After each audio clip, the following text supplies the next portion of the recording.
11. Walk slowly, but never backward on the first day of class. Jerry Uelsman, a professor at the University of Florida, divided his film photography students into 2 groups. Everyone on the left side of the classroom, he explained, would be in the quantity group. They would be graded solely on the amount of work they produced. On the final day of class, he would tally the number of photos submitted by each student. 100 photos would rate an A, 90 photos a B, 80 photos a C, and so on. Meanwhile, everyone on the right side of the room would be in the quality group. They would be graded only on the excellence of their work. They would only need to produce 1 photo during the semester.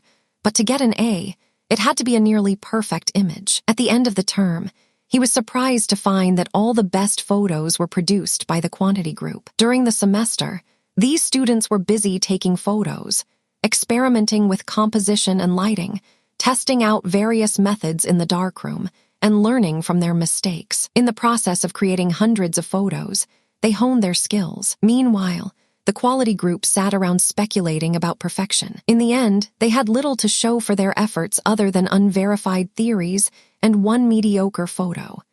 Asterisk, it is easy to get bogged down trying to find the optimal plan for change.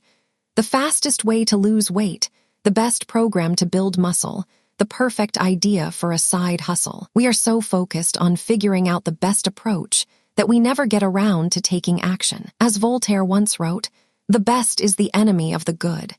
I refer to this as the difference between being in motion and taking action. The 2 ideas sound similar, but they are not the same. When you're in motion, you're planning and strategizing and learning. Those are all good things, but they don't produce a result. Action, on the other hand, is the type of behavior that will deliver an outcome. If I outline 20 ideas for articles I want to write, that's motion. If I actually sit down and write an article, that's action. If I search for a better diet plan and read a few books on the topic, that's motion. If I actually eat a healthy meal, that's action. Sometimes motion is useful, but it will never produce an outcome by itself. It doesn't matter how many times you go talk to the personal trainer.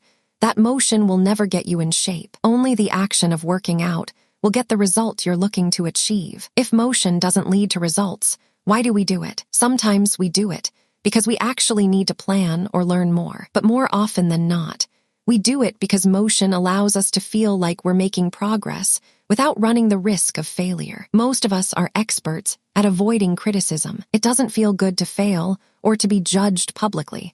So we tend to avoid situations where that might happen. And that's the biggest reason why you slip into motion rather than taking action. You want to delay failure. It's easy to be in motion and convince yourself that you're still making progress. You think, I've got conversations going with 4 potential clients right now. This is good. We're moving in the right direction. Or, I brainstormed some ideas for that book I want to write. This is coming together. Motion makes you feel like you're getting things done, but really, you're just preparing to get something done. When preparation becomes a form of procrastination, you need to change something. You don't want to merely be planning. You want to be practicing. If you want to master a habit, the key is to start with repetition, not perfection. You don't need to map out every feature of a new habit. You just need to practice it. This is the first takeaway of the 3rd law. You just need to get your reps in. How long does IT actually take to form a new habit? Habit formation is the process by which a behavior becomes progressively more automatic through repetition. The more you repeat an activity, the more the structure of your brain changes to become efficient at that activity. Neuroscientists call this long-term potentiation, which refers to the strengthening of connections between neurons in the brain based on recent patterns of activity. With each repetition, cell-to-cell signaling improves and the neural connections tighten. First described by neuropsychologist Donald Hebb in 1949, this phenomenon is commonly known as Hebb's law. Neurons that fire together wire together. Repeating a habit leads to clear physical changes in the brain. In musicians, the cerebellum, critical for physical movements like plucking a guitar string or pulling a violin bow, is larger than it is in non-musicians. Mathematicians, meanwhile, have increased gray matter in the inferior parietal lobule, which plays a key role in computation and calculation. Its size is directly correlated with the amount of time spent in the field. The older and more experienced the mathematician, the greater the increase in gray matter. When scientists analyzed the brains of taxi drivers in London, they found that the hippocampus, a region of the brain involved in spatial memory, was significantly larger in their subjects than in non-taxi drivers. Even more fascinating, the hippocampus decreased in size when a driver retired, like the muscles of the body responding to regular weight training. Particular regions of the brain adapt as they are used and atrophy as they are abandoned. Of course, the importance of repetition in establishing habits was recognized long before neuroscientists began poking around. In 1860, the English philosopher George H. Lewes noted, "In learning to speak a new language, to play on a musical instrument, or to perform unaccustomed movements, great difficulty is felt, because the channels through which each sensation has to pass have not become established. But no sooner has frequent repetition cut a pathway than this difficulty vanishes.